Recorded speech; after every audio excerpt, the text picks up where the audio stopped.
os peritos odontologistas e os peritos criminais.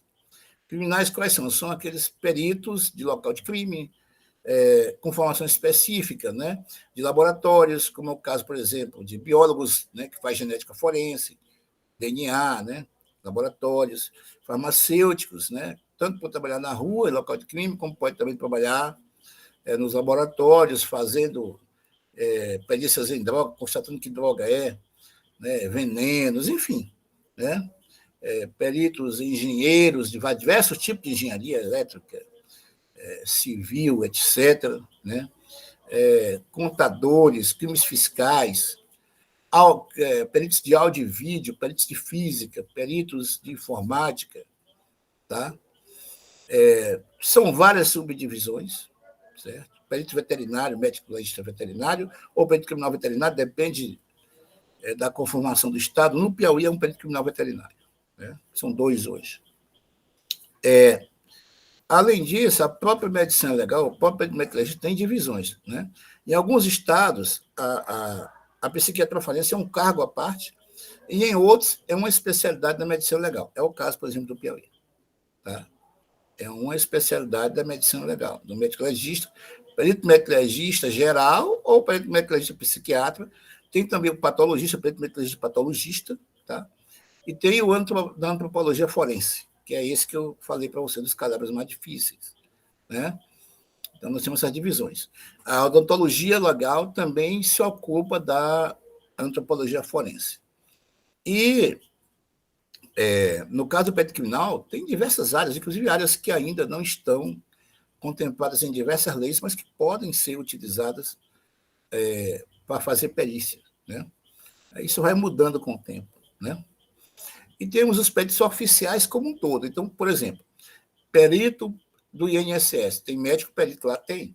São peritos oficiais? São. Só que não são de natureza criminal. São peritos previdenciários. Então, tem essa questão. Nós temos outros peritos, como aqueles médicos, por exemplo, que trabalham nas previdências, né, no Instituto de Previdência, nos diversos municípios, dos estados, do governo federal, enfim, né?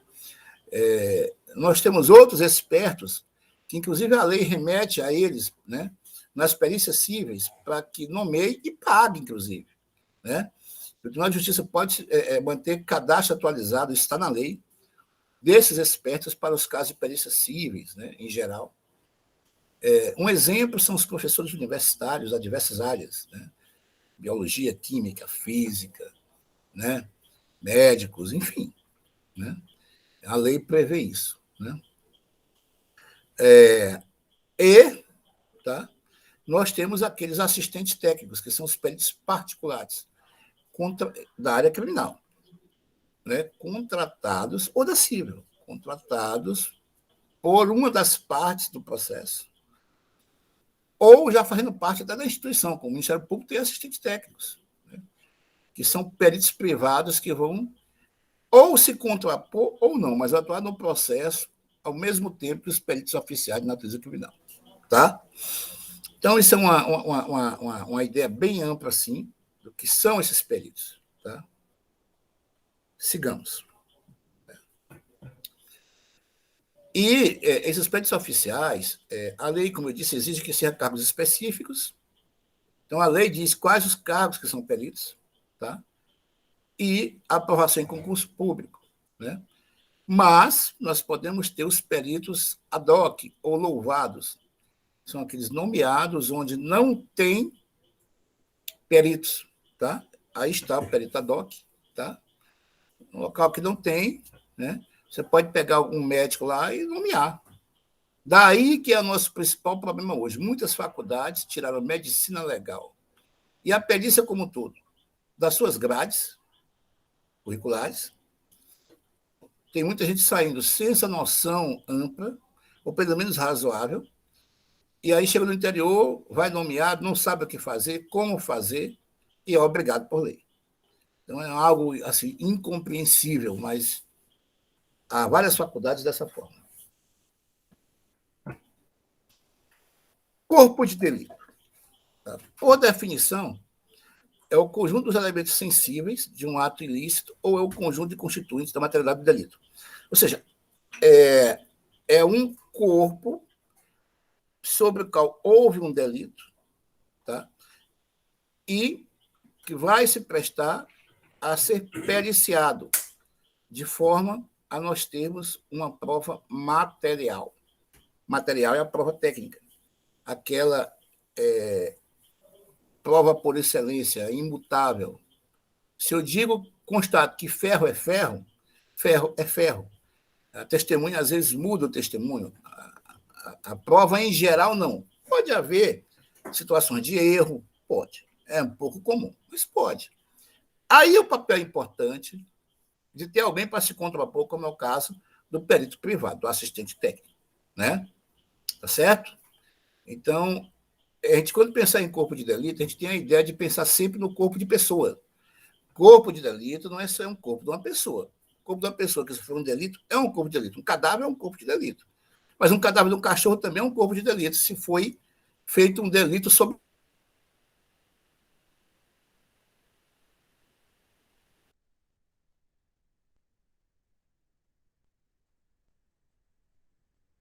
Travou para todo mundo?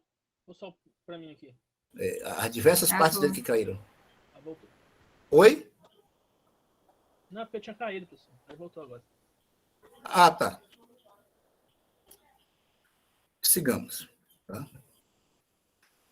Então, o perito médico legista realiza a perícia de pessoas humanas, vivas ou mortas, inteiras ou em partes. Em sua quase totalidade, necessita que tenha outra formação superior em medicina e outras atividades. Olha só, as pessoas tendem a pensar que o IML é um local de perícia de mortos. Não é. Professor. Oi. Com licença, o senhor pode voltar quando você estava falando que corpo de delito não é só no humano, é porque tinha travado aqui. Tá. O corpo de delito, ele é um corpo sobre o qual ocorreu um delito. Né? Cai um prédio, é um corpo de delito, desde que haja um crime, um delito ali. Né? Cai um prédio, um animal que sofreu maus tratos, é um corpo de delito, um animal irracional. Tá? Uma árvore cortada que não poderia, crime ambiental, aquela árvore é um corpo de delito. E um cadáver humano também, ou pessoa viva. Alguém que pega um murro de alguém, enfim. Tá? Isso é um corpo de delito. Tá certo? Obrigada. Nada.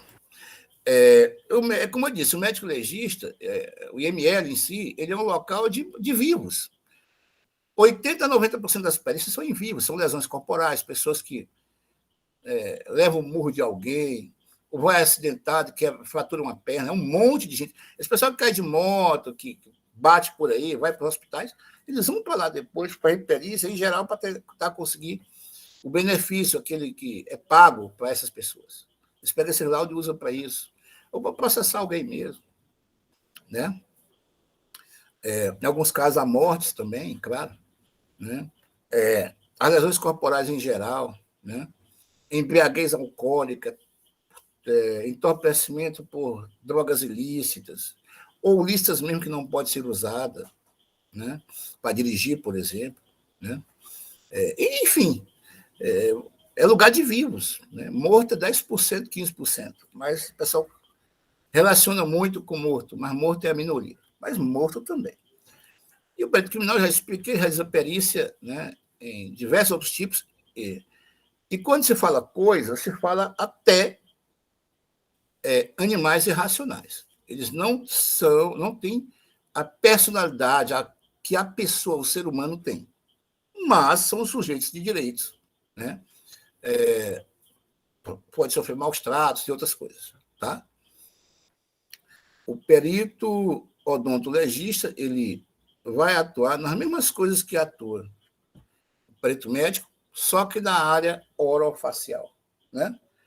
Na área em que o dentista atua, ele faz perícia. É uma regra, seria mais ou menos isso. E mais a parte de antropologia forense. Tá?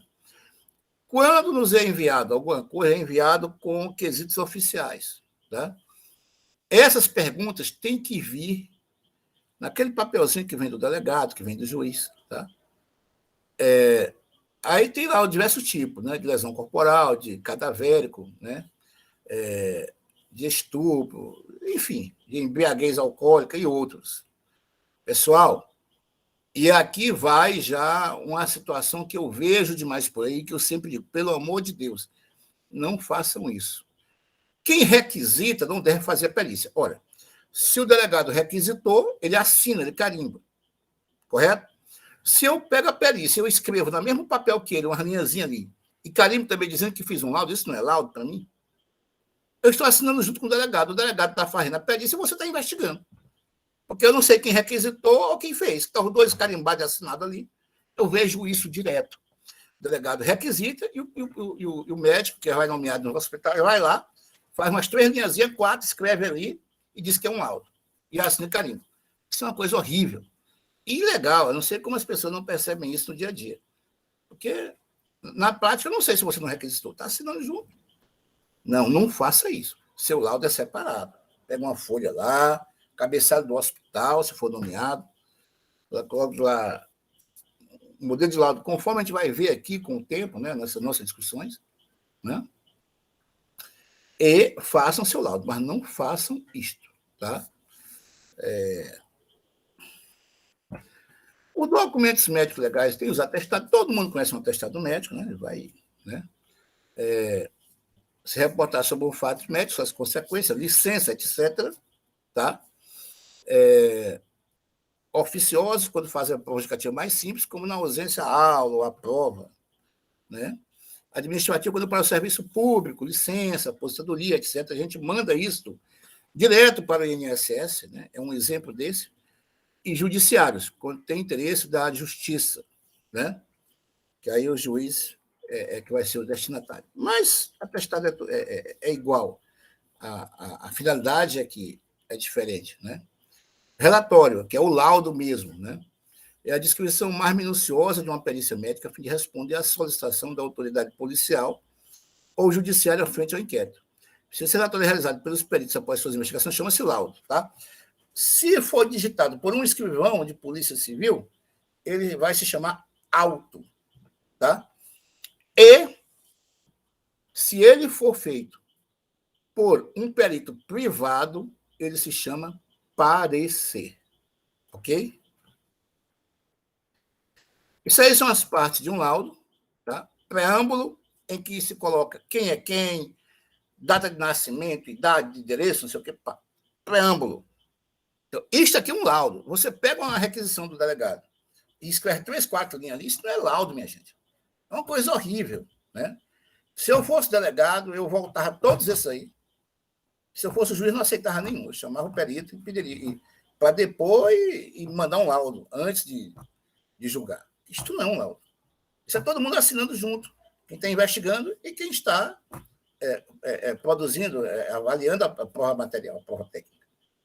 Laudo é isso aí. Preâmbulo, tem os quesitos que nos foram enviados, por quem pode enviar. Histórico, tá? Descrição, discussão. Então, no histórico, os quesitos são aqueles que o delegado mandou, que o juiz mandou. Tem os quesitos padrão, mas eles podem mandar quesitos diferentes, totalmente diferentes, ou acrescentar alguns, tá? Aos padrões, né? Histórico, você vai contar o que ocorreu. A pessoa vai me dizer, chega, parente, pessoal do IML, quem estava lá. A pessoa pode me contar um absurdo, eu coloco um absurdo lá, a pessoa refere que a lua caiu na cabeça e chegou sangrando. Então, ele me disse isso. E isto não vincula meu laudo. É o que ela está me contando. Descrição. Eu vou fotografar com palavras. Então, eu não posso começar a dizer ferida com bordas regulares, né, esférica, medindo 1 centímetro no seu maior eixo. Estou descrevendo aqui uma ferida por disparo de arma de fogo, né? Pérfuro contusa, né? Por um projétil de arma de fogo. Aí eu começo a dizer isso, descrevo tudo direitinho e digo: que caracteriza orifício típico de um projétil de arma de fogo? Eu fiz um juízo de valor junto à descrição, quando eu estava dizendo orifício, que mede isso, regular, esférico e tal. Isso é a descrição. Quando eu digo que corresponde àquilo, isso é a discussão. É onde eu faço meu juízo de valor e na conclusão. Na descrição, eu não posso fazer isso. É outro erro grave. Tá? Descrição é simplesmente ver e repetir, que é um dos grandes dogmas da medicina legal. Visum et repertum. Né? Ver, repetir. Eu vou fotografar com palavras, tenho que desenvolver nosso poder de escrever. Tá? Na discussão, aí sim, eu vou dizer que isto corresponde àquilo, que é a ação contundente por isso, aquilo, que o trajeto é de baixo para cima, de cima para baixo, da direita para a esquerda, para a direita, né? E que a trajetória a partir dali é esse. Né? Enfim. E, por fim, concluo. Causa mortes, choque hipovolêmico hemorrágico, né? E insuficiência respiratória aguda por ferimentos de tórax, por projétil de arma de fogo, operação pérfuro-contundente ou por agentes pérfuro-contusos, sei lá. Você vai lá concluir. Tudo isso aí está certo. Né? E, por fim, a resposta aos quesitos. Houve morte? Aí vem outro erro grave. Houve morte? Sim, não. Beleza. Houve morte. Tá tranquilo. Houve morte. Qual a causa da morte? Né? Digamos que, eu repito isso que eu já disse lá, choque hipovolêmico hemorrágico, né, por agentes pérfuro-contusos ou por projéteis de arma de fogo, sei lá. Coloquei lá a causa da morte. Beleza. E aí me perguntam se foi por asfixia, fogo, etc., algum elemento cruel, enfim. Tem uma pergunta que vai fazer essa pergunta toda aí. Aí eu respondo assim, não. Ou então eu respondo, sim. Tem gente que responde só assim, sim, mas sim a qual? Eu perguntei asfixia, desumano, cruel, tortura, enfim, está tudo lá, vários itens. E eu respondo sim. Eu não estou dizendo qual é, como é que o juiz vai saber? É todos. Mas vamos lá. Mas eu respondo sim. Sim para asfixia. Aí parei. Mas por quê? O que caracterizou essa asfixia? Por que é asfixia? O juiz precisa saber. Você está fazendo um laudo, não é para você. É para o delegado, é para o promotor, para o juiz e para a defesa. Eles precisam saber em que você se baseou. O juiz, para julgar, ele julga. Ele tem que saber motivar a sua sentença. Sim para asfixia não quer dizer nada. Os juízes, ultimamente, vêm mudando esse entendimento e chamando os peritos. Aí você vai lá depor, podendo ficar em casa tranquilo. Não, vai depor num dia que o perito está trabalhando. Por quê? Porque não respondeu direito. Sim para asfixia, porque foi encontrado com sinais vitais no pescoço, né, com suco horizontal, né, tipo de estrangulamento, com uma toalha, um braço mecânico, uma toalha, sei lá, uma corda em redor do pescoço. Eu acabei de dizer por que eu disse sim.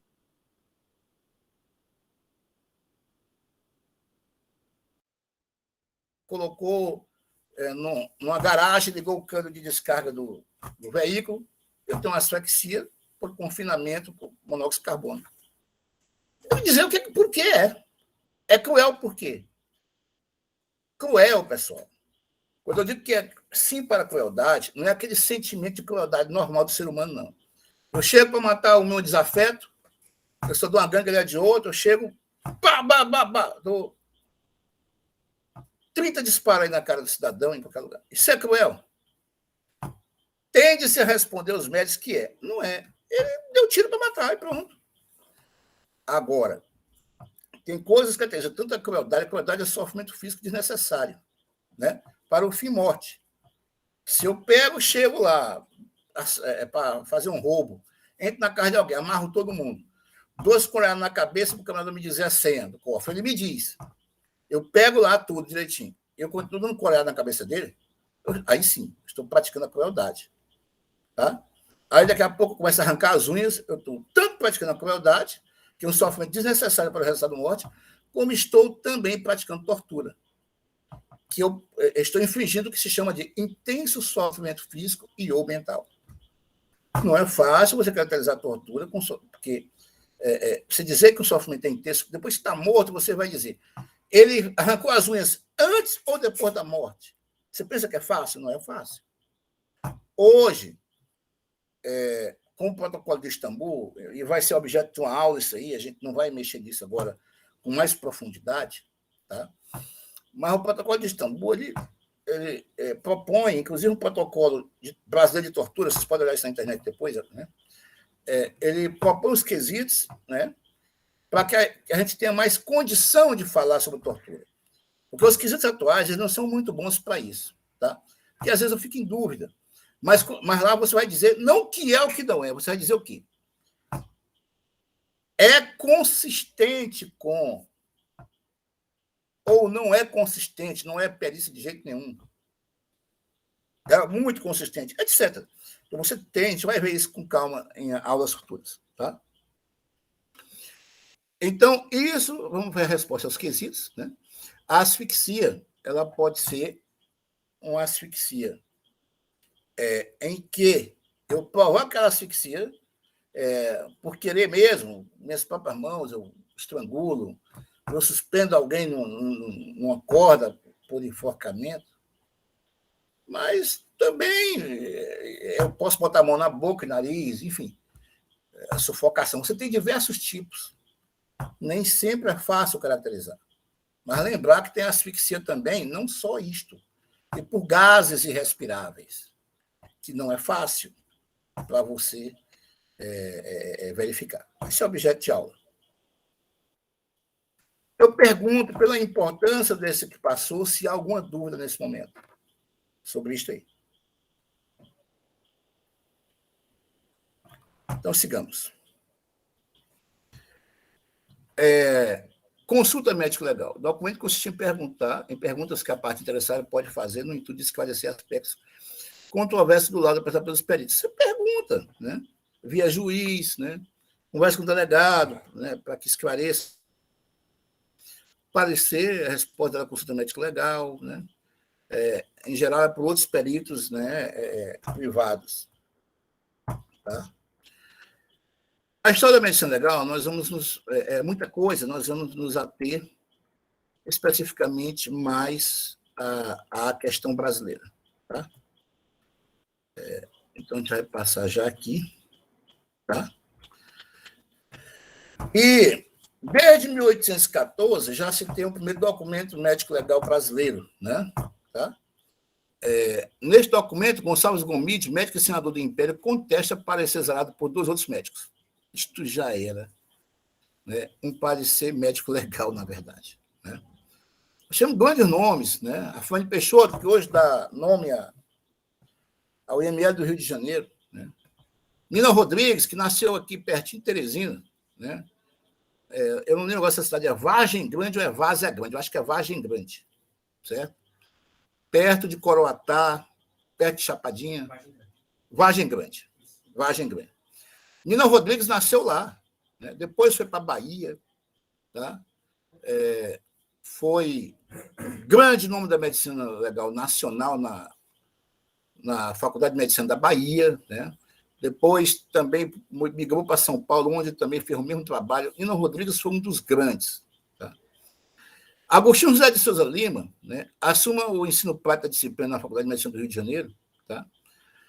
Interpreta a legislação brasileira à luz do conhecimento médico legal da época. Tá? Então, é um pioneiro em medicina legal, o Agostinho José de Souza Lima, bem antes desse período aí do Nina Rodrigues ainda. Tá? E os juízes não eram obrigados a fazer essas consultas médico-legais. Tá? E aí, em 1832, é que o processo penal meio estruturado no país, tá? Acerca dos exames de corpo de delito. Certo?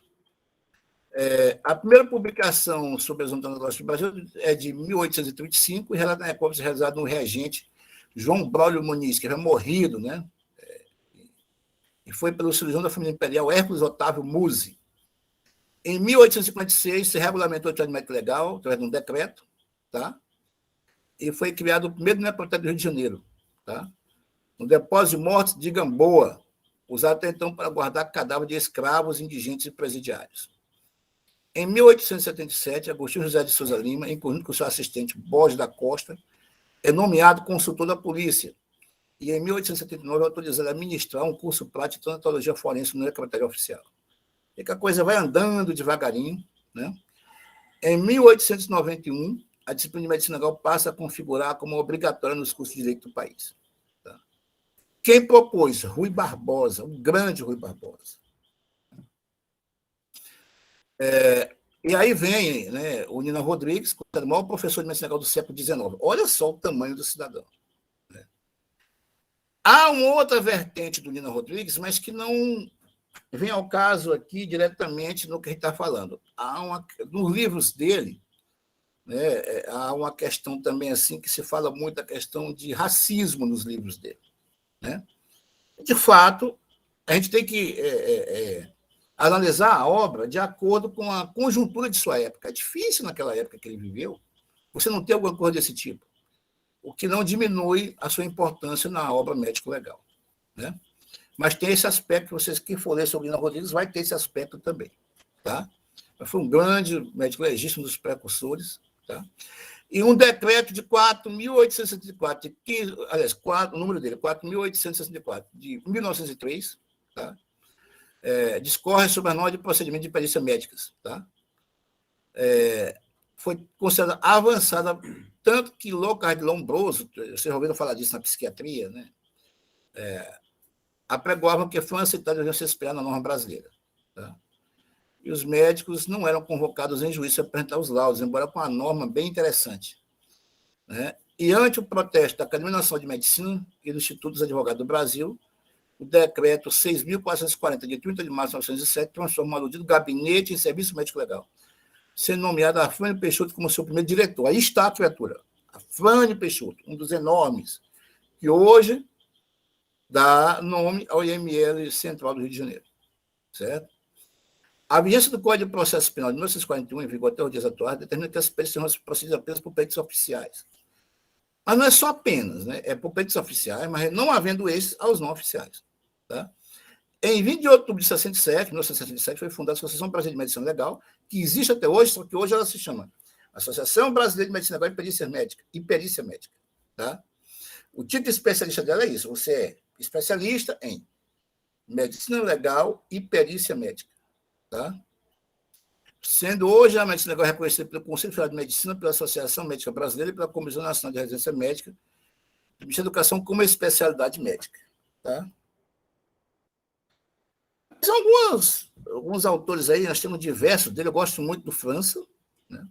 Todo mundo gosta, um dos maiores professores do Brasil de medicina legal, né?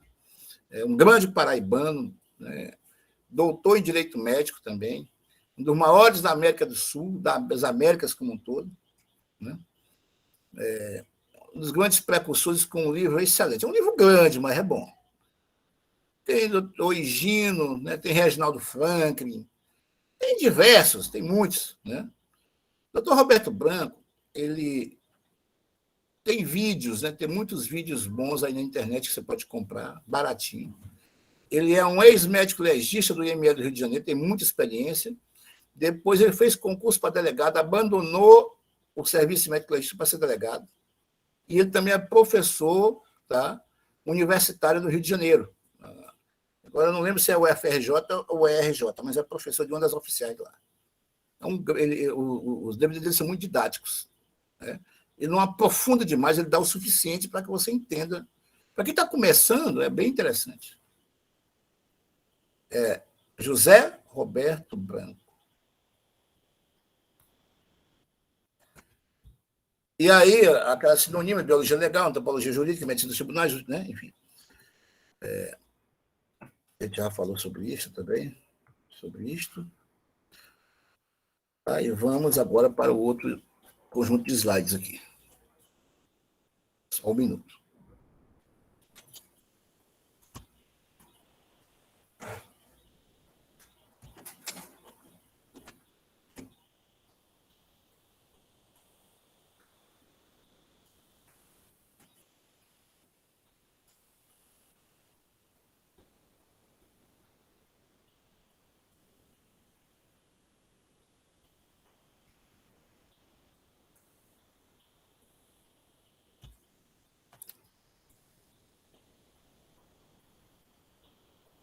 Estão vendo, né? Veem, ouvem? Sim, professor. Sim, Algumas tudo certo. coisas desse aqui nós vamos passar, porque já vimos em outros slides, tá? Conceito, né? Psiquiatria forense é o estudo das doenças mentais, psicose, psiconeurose, personalidades, psicopatias, simulação, dissimulação, etc. Muito interessante essa área. Criminologia, estudo do crime do criminoso, infortunística, estuda os acidentes do trabalho, doenças profissionais, jurisprudência são as decisões, né, reiteradas, os tribunais, enfim, são importantes para se basear. Temos esses documentos médicos aqui, histórico também. Declaração de óbito é um documento simples, escrito e fornecido exclusivamente por um médico, que tem como finalidade confirmar a morte, determinar a causa-morte e satisfazer alguns interesses de ordem civil, estatístico, demográfico e político-sanitário. Você nasce, você tem que morrer. Tem documento para nascer, tem documento para morrer. Então, você tem uma certidão de nascimento, tem uma certidão de óbito no cartório, com base nessa declaração que você dá. É um dos documentos mais importantes que o médico assina a vida toda, ele vai assinar isso aqui. Tá? Depoimento oral, você pode ser chamado para depois explicar o que você viu perante um júri. Tá? É comum que o juiz, que alguém, a defesa, sei lá quem, chame o perito para depor como testemunha. Você não pode depor como testemunha. Se você for testemunha, você não pode ser perito. No caso, se for perito, você não pode ser testemunha. E aí você não testemunhou nada, você não viu ou ouviu nada, a não ser que você tenha visto ou ouvido. Você passa, não é a pessoa matou em sua frente. Mas se o juiz chama, eu costumo fazer isso. Quando chega lá, que o juiz me dá a palavra, eu digo, excelência, antes eu queria ver um aspecto formal. Eu fui chamado aqui como testemunha, eu nada vi ou ouvi a respeito. A minha atuação foi como perito, e o que eu possa ser ouvido aqui é nesta qualidade. Como testemunha, nada vi ou ouvi. E eles debatem lá. Às vezes o juiz libera. Só, você foi chamado errado, então está despachado. Isso já aconteceu comigo. E às vezes o juiz, então, não ouvindo como perito. Ele aproveita o ato e ouve como perito. Mas é importante que você diga isso. Você não é testemunha. Tá? A não ser que você seja testemunha mesmo. Tenha visto. Né? Certo? O ponto A, todo mundo conhece, o registro feito pelo médico comemorativo do paciente, o médico incorre em falta ética grave, deixa eu elaborar. Pessoal, tem tudo que aparecer em sua frente dentro de um hospital, você como médico, você tem que escrever o que aconteceu. Não pode deixar em branco. Eu já vi gente deixar em branco. Tem gente que não assina, tem um monte de coisa, mas tem que fazer direitinho. Tá? Receita médica, todo mundo sabe, prescrição de medicamentos, etc. Né? E aí, aqui, uma das coisas mais importantes, né? aquilo que é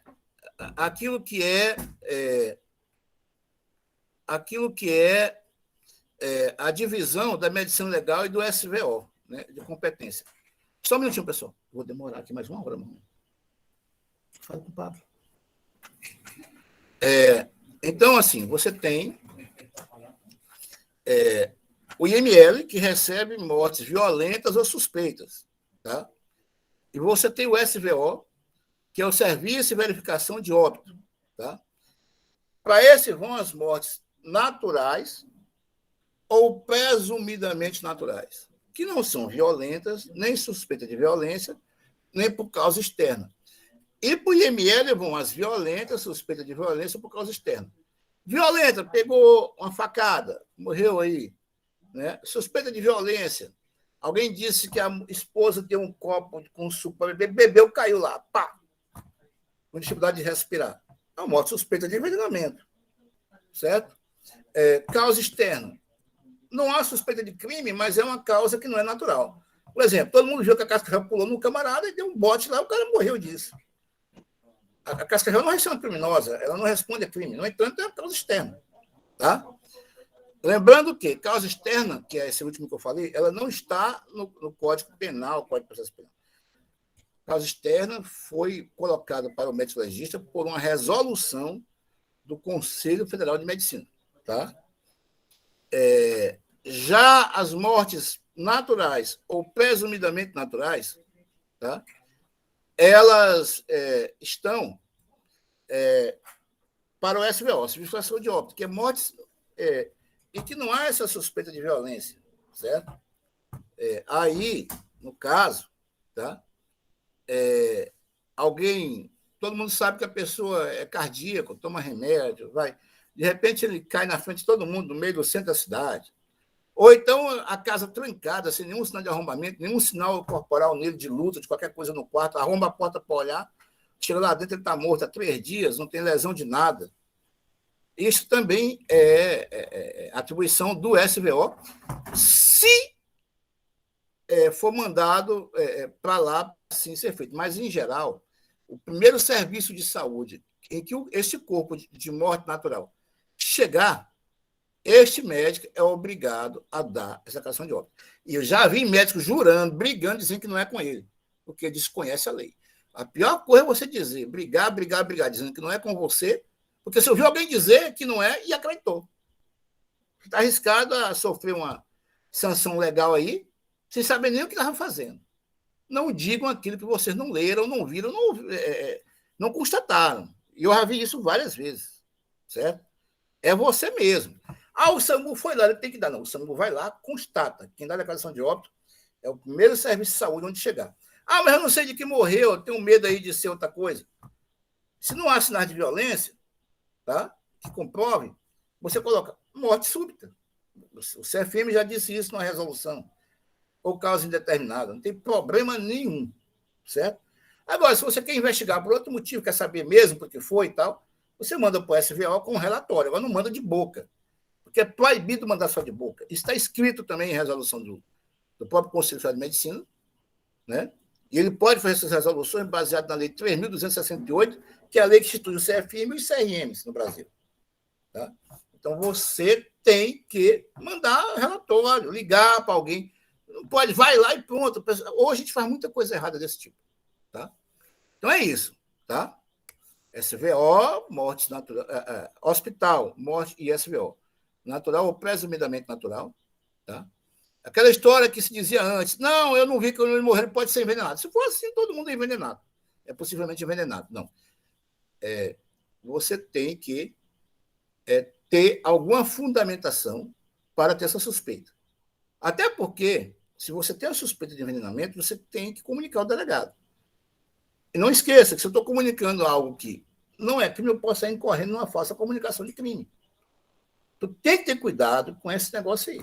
Você quer encaminhar? Encaminhe, mas faça um relatório e diga em que você baseia essa suspeita. Tá? Alguma dúvida aqui? Nesse quadro aí? Então, sigamos. Tá? As provas são várias, tá? Nós chamamos material ou pericial, que é a prova técnica, né? Essa que eu já falei, interrogatório do acusado, confissão, testemunha, né? E perícia médica, todo procedimento médico promovido por um profissional de medicina visando prestar esclarecimento à justiça. Tá? Pode ser sobre pessoa viva, sobre pessoa morta, sobre animais semoventes, etc., sobre objetos, burro semovente, cavalo, sobre objetos ou instrumentos, balística, datiloscopia, que é a parte de impressão digital, manchas, certo? No fórum penal, conteúdo material, exame clínico, necropsia, laboratório, exumação, né, para examinar cadáveres, conteúdo da criminalística, para necroscopia, que é lá na cena de crime, você olha o cadáver rapidamente ali, em laboratórios, em locais, enfim, de crime. Tá? Detalhe, o juiz não ficará distrito ao laudo, podendo aceitar ou rejeitar tudo em parte. Você manda esse laudo vai chegar ao juiz. Ele pode não aceitar, mas se ele não aceitar, ele tem que fundamentar a sua decisão. Vige no Brasil o princípio do livre convencimento motivado. O juiz pode não aceitar, mas tem que dizer em que baseou sua convicção para não aceitar este laudo. Tá? Inclusive, ele pode solicitar nova perícia, aliás, determinar mesmo, e aí vai se fazer uma junta para fazer nova perícia, né? Caso ele realmente tenha alguma dúvida grande ali, alguma coisa que o justifique. Tá? E aí está, ó, divergência, né? Laudo incompleto, enfim. O juiz pode determinar nova perícia. Falsa perícia. O perito que por dolo ou culpa prestar informações inverídicas responderá pelos prejuízos que causar à parte, ficará inabilitado por 2 anos a funcionar em outras perícias e incorrerá na sanção que a lei penal estabelecer. Tá? Artigo 342 do Código Penal. Fazer afirmação falsa ou negar ou calar a verdade como testemunha, perito, tradutor ou intérprete em processo judicial, policial administrativo ou em juízo arbitral. Estão vendo aí, ó?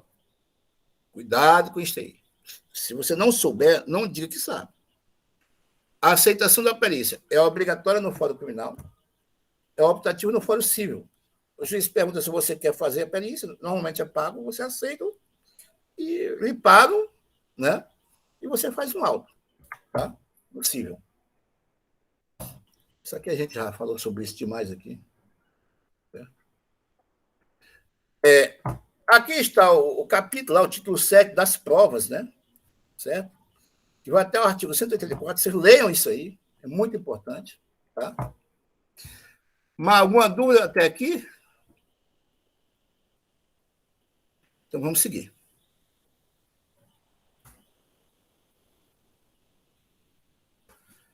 Pessoal, eu vou falar rapidamente aqui, tá? Sobre preservação de local de crime, mas não é a aula em si de preservação. Isso aqui é uma aula grande. Só para a gente ter ideia, mais ou menos, quanto ao cadáver em si, né? A essa preservação, a importância disso. Tá?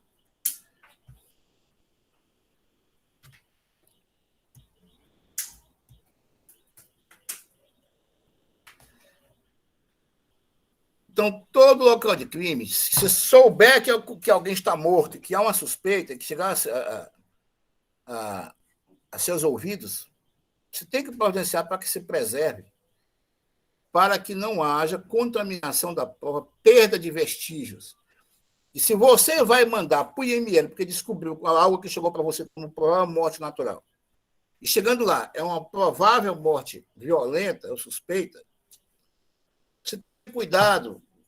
Se alguém lutou com alguém, foi estuprada, você tem que ter cuidado com as mãos, que às vezes tem sangue embaixo das unhas, pele, colocar um saquinho em volta das mãos, certo? Para enviar. Esperma, tá? Que pode ter na vagina, né? Não sair limpando o cadáver. Se você vai mandar, manda direitinho, né? E quem for lá numa residência para olhar, se você tiver numa cidade pequena, for chamado antes para isso aí, certo? Peça para o pessoal isolar, tá? E chamar a perícia e evitar mexer lá. É muito importante isso, tá? Isso aqui é uma aula toda, eu vou só dar uma noção rapidinho, pelo menos para que a gente conta ao corpo. Você vê que isso aqui é um médico legista, hoje, raramente o médico legista faz incêndio de crime, mas lá na antiga Londres, né? Na época ainda do Jack o Estripador, né? Como é que eles faziam? Como era difícil, né? Você ir a um local, né? Aí são vítimas do Jack, né? 1988, tá? E hoje nós temos, no Código de Processo Penal, um capítulo só de cadeia de custódia de vestígio, que você garanta o vestígio. Por exemplo, você operou, é cirurgião, tirou um projétil de arma de fogo, você joga aí, leva lá, não. Você coloca um saquinho lacra, bota o nome, quem retirou no dia, o horário que tirou, a data, repassa a quem de direito. E não aquele projétil nu e cru. Porque alguém pode trocar, pessoal. Ah, não trocou, como é que eu vou saber? Lá na frente, o juiz vai querer saber se trocou ou não. Então, é mais ou menos nesse sentido, né, a preocupação. Né, não vamos aprofundar muito aqui agora, porque não é hoje hoje não é ainda o objetivo. Vamos ter uma aula disso aqui. Né? Só para ter uma ideia. Aí o Vladimir Herzog, né, que foi morto dentro de um quartel na época do regime militar, certo? E o legista deu isso aí como suicídio. Recentemente foi examinadas fotos da época, que foram tiradas por muita gente, tá? Uma comissão de 3 peritos, e foi mudado isso aí para homicídio. Inclusive, parece que ganhou indenização a família na justiça, enfim. Eu tenho esses documentos todos aqui, é muita coisa. todo esse processo aí, certo? Mas você vê como é as coisas. Então tem que ter muito cuidado. Tá? E o legista foi condenado, estava velhinho. Na vizinhança dele, o pessoal não quer saber dele na vizinhança. Quando descobre que é ele, fazem protesto. Já se mudou umas 3 ou 4 vezes em São Paulo. Não sei se está vivo ainda, estava até um dia desse, certo? Então, assim, cuidado com isso tudo, tá? É mais no sentido de aprender a preservar mesmo, certo? Aqui um exemplo, você tranca isso aí, uma pegada dessa aqui, de sangue, pode demonstrar quem pegou aí. Uma bituca de cigarro desse aqui pode ter o DNA de alguém, certo? Um cabelo na mão, olha aqui, ó, DNA de alguém, certo? As pessoas apertam interruptores, deixa impressão digital, deixa DNA. Sangue, se lavam nas pias, deixam, limpa as mãos com papel, joga dentro de um cesto. Não é para jogar isso no mato, não é para. Então, assim, quem souber desse tipo de coisa, tá? É importante chamar as autoridades locais, delegado, polícia militar, enfim, e fazer o devido isolamento, né? O sapato desse aqui, ninguém calça igual. Cada sapato, depois de usado, ele é diferente. É como uma impressão digital. Então, você vê a importância de uma pegada dessa, né? As pegadas aí, ó, certo? De não se desfazer isso, né? Tá? Não vou aprofundar mais hoje, que não é o objetivo, vai ter uma aula disso aqui, certo? Dessa parte de cadeia de custódia, mas para alertar já, nessa introdução quanto a isso, olha a pegada aí, ó, na areia. Inclusive a areia. Os primeiros que chegarem, se puder tirar uma foto para botar já é bom. Porque às vezes alguém pisa ali e se preservar, né? Olha isso aí, ó. Como está aí. Tá? Inclusive, impressão digital na latinha, ó, de coca, certo? Aqui a gente vai ver o que a perícia é capaz de fazer. Consegue recuperar a impressão digital de uma arma dessa. Com a câmera de formigamento, isso aqui você joga super cola. Ela vai lá, cola nessa arma aí, e aparecem impressões digitais que não estavam sendo vistas. Com essas luzes forenses, tem diversas cores aí que você está vendo. Uma é para ver urina, outra para ver esperma, outra para ver sangue, enfim. Você consegue mostrar coisas que não vê a olho nu. Olha esse porta-malas do carro, você não via nada lá em cima. Com espectro ultravioleta ou espectro laranja. Tá? Olha aí, ó. Não via nada, tá aqui, ó. Tá? Olha aqui, ó. Olha aqui, esse tijolo. Ó. Mancha de sangue lá aparecendo agora. Você faz no escuro, às vezes associado a luminol, nem sempre, tá? Associado a luminol, você esborra o infoluminol, ele reage com M e mostra lá onde é, para sangue, e você joga a luz forense. Tá? Você descobre que ali teve. Você matou alguém, jogou sangue, limpa, mas fica. Você consegue ver com luz forense. Olha aqui também, ó. Olha para isso aí, ó. Quando escurece, joga a luz forense. Olha aí. Aí está. Lá está o sangue. Tá? Detectores de metal, né? A maioria disso aí é com um perito criminal, que vai para a cena de crime. Mas você tem que ter cuidado se chegar às suas mãos, como médico, um cadáver desse. Ou se souber que alguém morreu e alguém vai lhe perguntar o que faz. Numa cidade menor, por exemplo. Você é a autoridade pública daquele momento, de saúde ali, e quem está sendo nomeado perito. Então, você tem que tomar esses cuidados. Tá?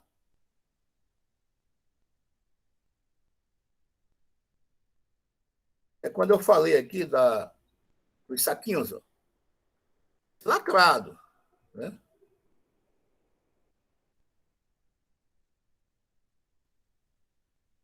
Também não precisa chegar tanto, né? Como está aqui. Né? Botar a guarda. Mas é mais ou menos essa a ideia. Né?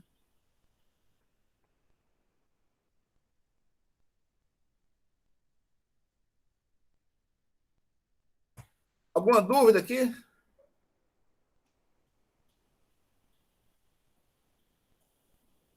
Então, vamos lá.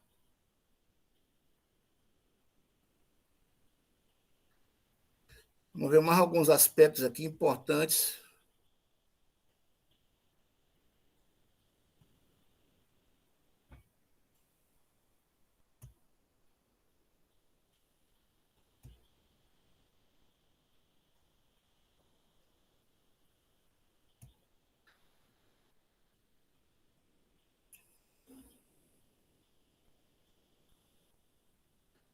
Olha, perícia criminal no Código de Processo Penal. Tá? Alterações de 2008. Né? Eu já falei sobre a convicção do juiz. Tá? O maior cuidado tem que ter com as provas, que não são... Tem aquelas coisas que não são repetíveis. Se eu, por exemplo, perder aquela prova, já era. Então, tem algumas situações dessas. Tá? Então, quando a infração deixar vestígios, será indispensável o exame de corpo de delito, direto ou indireto, não podendo suprir a confissão do acusado. Então, nem que eu confesse, o corpo de delito tem que ser feito. Tá? Se tiver desaparecido os vestígios, a prova testemunhal poderá suprir a falta. Aí tem diversos vestígios, inclusive o corpo desarrumado, enfim. Tá? Vestígio material, é feita a perícia, transforma na prova processual. A nulidade ocorrerá nos seguintes casos, por falta da sonda dos termos seguintes. O exame do corpo de delito dos crimes que deixem vestígios ressalvados, Logo que tiver conhecimento da prática da infração penal, a autoridade policial deverá: 1. Dirigir-se ao local providenciando para que não se altere o estado e conservação das coisas, até a chegada dos peritos criminais. A autoridade policial, tá? Delegado e seus agentes da autoridade, oficiais militares, enfim, apreender os objetos que tiverem relação com o fato, pode haver peritos criminais. Isso aqui mudou um pouco. Tá? Preferencialmente, os peritos criminais levam para os institutos, mas também pode o delegado apreender, em alguns casos, e mandar depois. Tá? Determinar, se for o caso, que se processamos de corpo de delito é quaisquer outra perícia. Tem alguns desses aqui que estão mudados por essa nova alterações que houve da cadeia de custódia recentemente. E eu vou dizendo aqui quando tiver mudado. Tá? O exame de corpo de delito e outras perícias são realizadas por perito oficial para todo o A gente já falou sobre isso aqui, sobre os peritos ad hoc, tá? Sobre quesitos. Tanto a defesa como a acusação pode apresentar assistente técnico, que é o perito particular, para acompanhar e fazer pareceres. Tá? Esse perito só pode ser chamado para esclarecer o laudo que fizeram, e, nesse caso, você tem que dar 10 dias, pelo menos, para que ele possa apresentar resposta no laudo complementar, e, se for o caso, ser ouvido. Tá? E pode ter mostrado um material que deu origem a essa perícia para esses peritos particulares, certo? Só que tem um detalhe. O perito particular, o assistente técnico, ele só entra na fase de processo. Ou seja, ele é apresentado ao juiz. Na fase de inquérito, ele não entra. Tá? Só que foi aprovado recentemente, uma mudançazinha aí que vai haver, que ainda não está funcionando, é o juiz das garantias que vai atuar na fase de inquérito. Acho que com essa mudança aí é bem provável que o juiz autorize assistente técnico na fase de inquérito, mas isso ainda ninguém sabe. Vamos ver como é que vai se comportar isso aí. Tá? Pode ter mais de um perito, certo? A autópsia será feita pelo menos 6 horas depois. Por que isso? Para não autopsiar, não necropsiar um vivo. Cuidado, pessoal, com digamos assim, aqueles sinais, tá, relativos de morte. Tem que ser aqueles concretos. Tá? Então, por exemplo, o cadáver endureceu, está morto. Certo? Não há dúvida. Mas uma baixa temperatura pode estar vivo, pode estar com hipotermia. Isso é muito comum em UTIs, por exemplo. Certo? Livores de postes, aquela manchas vermelhas que a gente vai ver depois em outra aula aqui, no dorso, nas costas. Sabe? Isso aí também é quando o sangue não circula mais e desce por gravidade. Vivo não tem isso. Então, esses cuidados. Tá? Agora, também tenhamos parcimônia. O carro passa por cima de uma pessoa, fica só a lama. E você, não, eu só vou fazer daqui a 6 horas também, não dá. Aí claramente está morto. Né? Tá? Fotografias, desenhos esquemáticos, são esquemas, tem o corpo, o desenho do corpo, você coloca as lesões lá. É muito importante isso para quem vai analisar. É importante você colocar isso no laudo também. certo? Embora não se possa obrigar, porque o Código de Processo Penal diz fotos ou desenhos esquemáticos, e ele diz assim, se possível.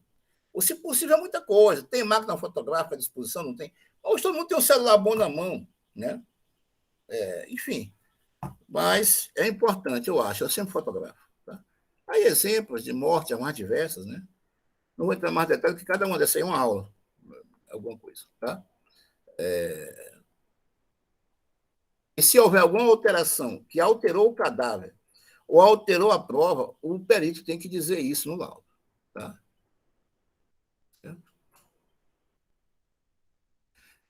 Essa parte de escritos é ponto de perícia, não vou falar aqui sobre isso.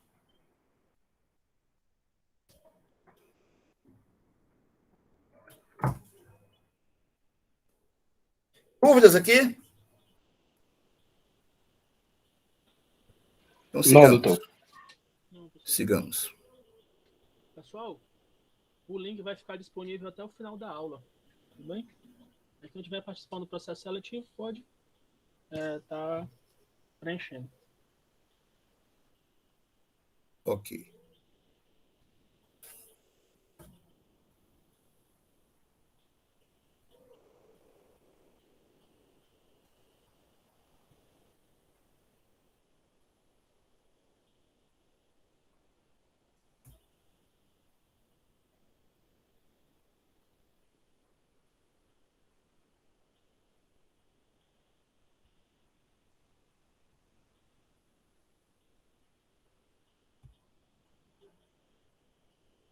Todos veem? Sim, professor. Sim, professor. Por último, como preencher a declaração de óbito? A gente vai falar muito sobre isso, né, ainda nas outras aulas, mas aqui para a gente dar o pontapé inicial. Aquela parte mais burocrática, só tem que ter cuidado para não errar. Você errar, por exemplo, a data de nascimento, um nome, Pereira, você bota Ferreira, você ferrou tudo. Quando chegar lá na frente, volta para fazer de novo, vai ter que... Aí só o juiz pode fazer, você tem que mandar um ofício para o juiz para mudar. Então, quando estiver preenchendo, pessoal, muito cuidado com o documento, data de nascimento, bote a profissão, tudo que está ali tem um motivo. Bote endereço, tudo direitinho. Endereço da ocorrência, se fosse no hospital, é endereço do hospital. Se foi no meio da rua, é endereço, enfim. Tá? Se não souber, ignorado. Né? E nós temos diversas normas que tratam disso, tá? Então, o Código de Ética Médica é vedado ao médico atestar óbito quando não tenha verificado pessoalmente ou quando não tenha prestado assistência ao paciente, salvo, no último caso, se o fizer como plantonista, médico substituto ou em caso de necropsia e verificação médica legal. Se você vai estar sendo nomeado perito, isso aí está tranquilo. Tá?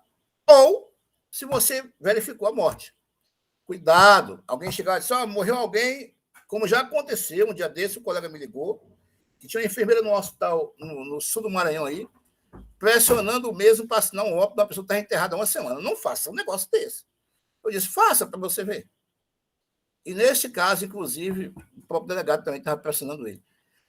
Ou seja, criou-se um problema lá, alguém enterrou o camarada e queriam que ele resolvesse. E aí ele podia entrar numa boca. Como é que ele sabe que não houve um crime ou alguma coisa? Exumar o cadáver. Isso é o correto. Não entre nessa. Tá? Se entrar, você já sabe, entrou porque quis. Tá? E aí tem o contrário também. Eu vejo gente dizendo que não vai assinar porque não é com ele quando é. Leiam, saibam do que estão falando. Tá? Artigo 115. Deixar de atestar óbito de paciente ao qual venha prestando assistência, exceto quando vem indício de morte violenta. Que aí vai para o IME. Né? Então, se você é o médico dele, você tem que preencher o atestado. É uma obrigação sua, não é a favor. Tá? Artigo 1º. O preenchimento do dado de consciência de declaração de óbito é da responsabilidade do médico que atestou a morte. Doutor Nunes, Pois não. eu tenho uma dúvida. Clédson aqui, eu tenho uma dúvida. O paciente chega para a gente na urgência, ele fica internado bastante tempo no hospital, uma internação prolongada, mas ele foi vítima de violência. Tá. O paciente vem a óbito, por exemplo, na UTI, e Tá. aí o médico plantonista da UTI deve dar ABO ou ele deve mandar para o IML, já que ele foi vítima de violência? Para o IML. Lá na origem, o que causou a internação dele foi uma violência. Tem um crime que o levou lá. Ele está com infecção, talvez porque ficou muito tempo acamado.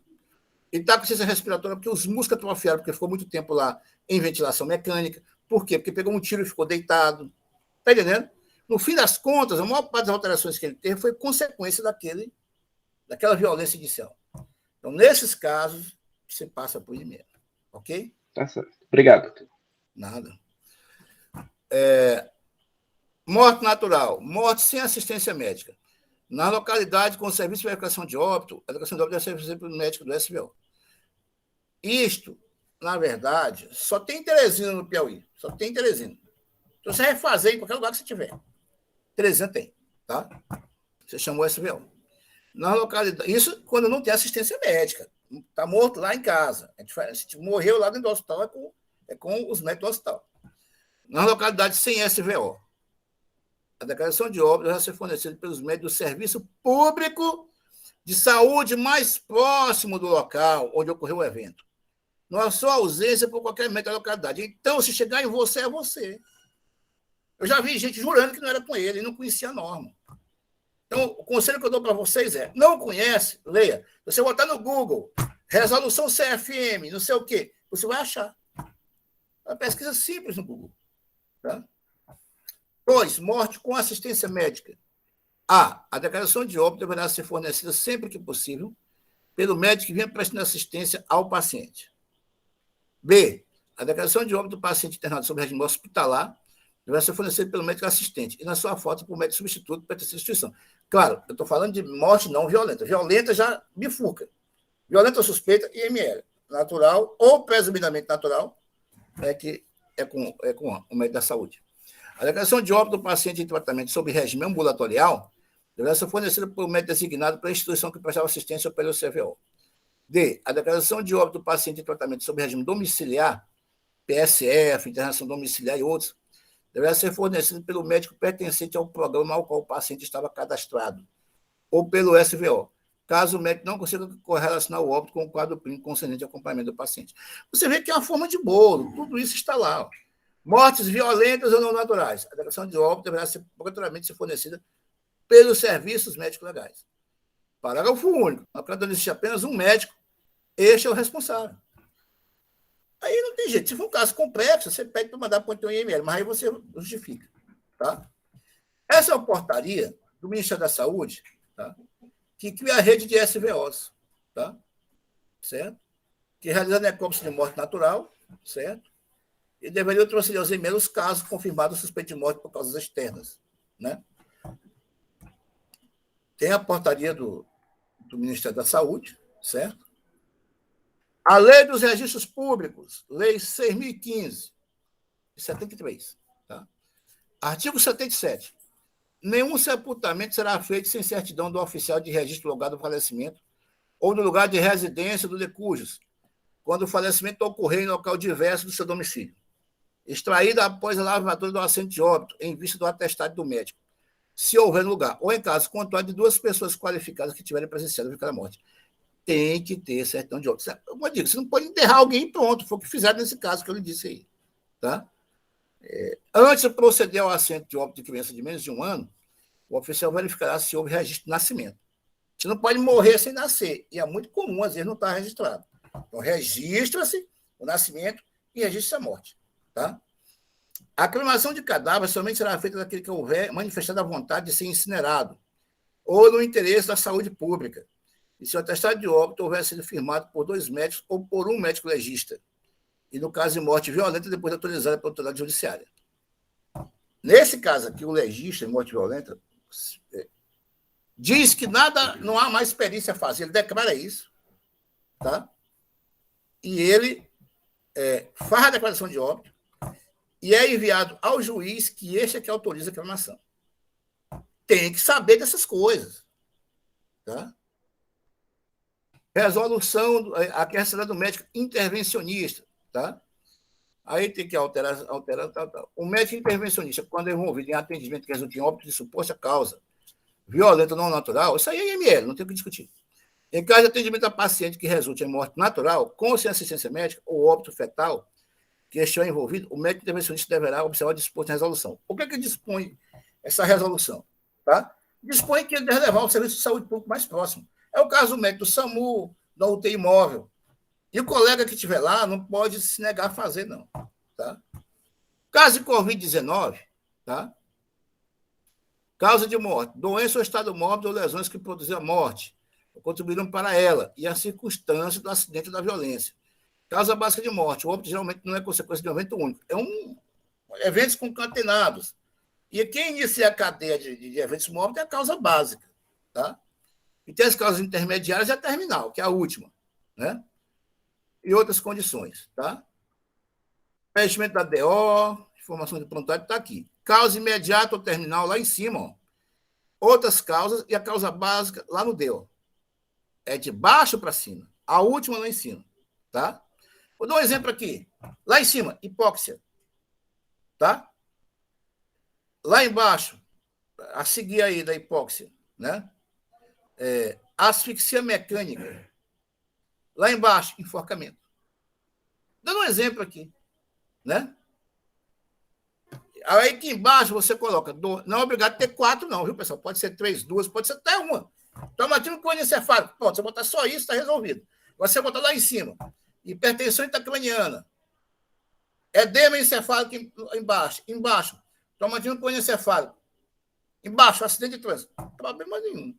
Pode botar 3, 4, 2, desde que você bote a sequência correta. Já aqui embaixo, essa parte 2 aqui, são doenças que associadas que contribuíram. Você colocou tudo isso, uma pessoa escapou, foi para a UTI, tinha diabetes, pegou infecção, não sei o quê. Aí você bota diabetes mellitus aqui embaixo. É uma causa associada àquelas. Tá?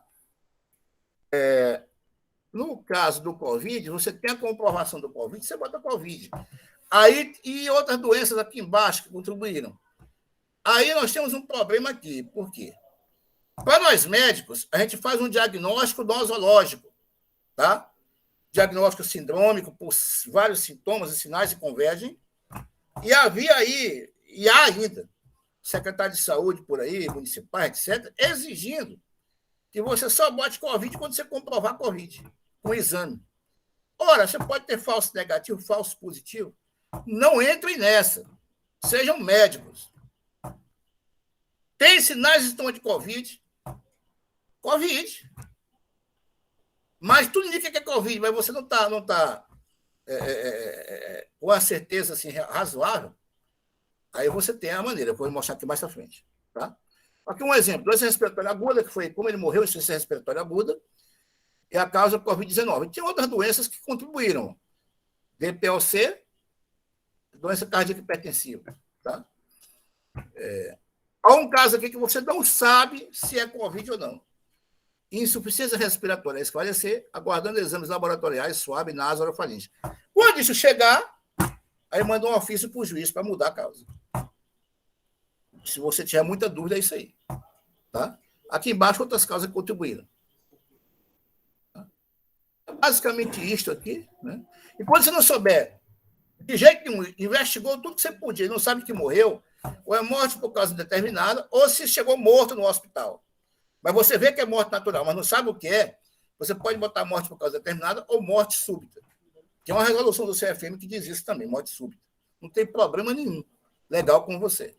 Agora, se você acha que ainda tem que investigar, coleta sangue, urina, você acha que foi aí uma intoxicação por chumbo, sei lá, aí coleta pedaço de fígado, não sei de quê, vai mandar para exame, aí você bota causa a esclarecer. Mas nesse caso é porque você ainda está investigando. Se já fechou, ou é súbita ou indeterminada. E em alguma resolução do CFM, por aí tem também causa desconhecida. É sinônimo. Tá? Então é isso. Tá?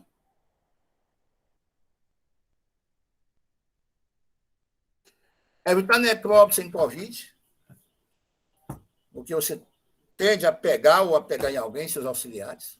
Tá certo? E por fim, aqui está. Médico é um título. O exercício da medicina com amor, um dom divino. Jaelson. Descobertas não acontecem por causa da medicina. Elas acontecem porque alguém tem medo de parar de tentar. Meredith Grey. Não parem de tentar. Acabou-se. É isso. Dúvidas?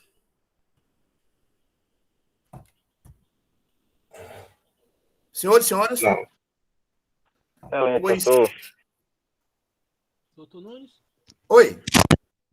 Eu gostaria de agradecer a sua disponibilidade pela apresentação da nossa aula, né? Esclarecer um pouco mais a medicina legal para todos os acadêmicos, né?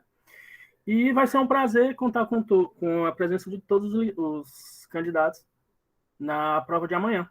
Tudo bem? A aula que foi dada, esse assunto vai cair também. E aguardo vocês amanhã na prova. Vai ser online, tudo bem? Para quem tiver alguma dúvida ainda sobre o processo seletivo, quiser perguntar também, pode. Ou falar com a gente pelo WhatsApp também, ou pelo Instagram da Liga, tudo bem? O nome saiu. Só corrigindo, a prova é dia 26, viu? Oi? Só corrigindo, a prova é dia 26. Ah, dia 26, não tinha falado aqui, foi mal. O professor não está Pronto, né? entrando novamente na aula. Ficou alguma dúvida, pessoal?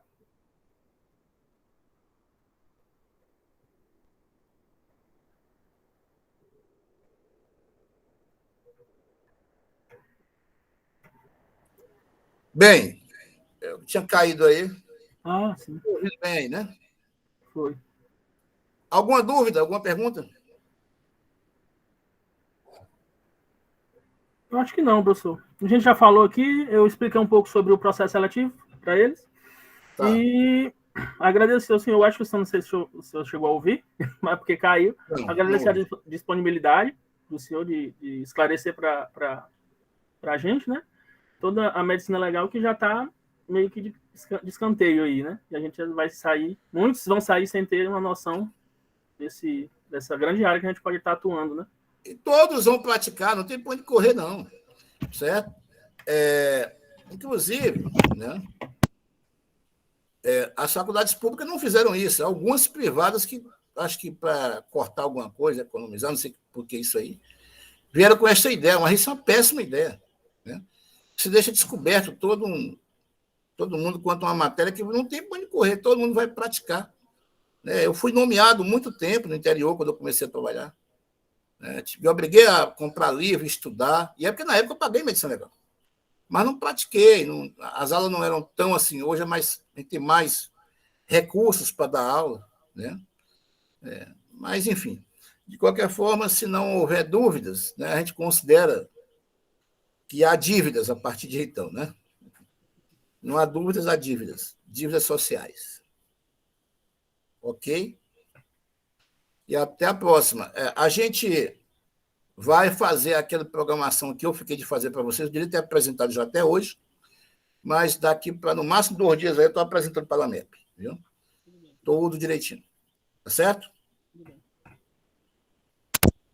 Boa noite. Muito obrigado pela presença. Boa noite. Tchau, Muito pessoal. obrigada.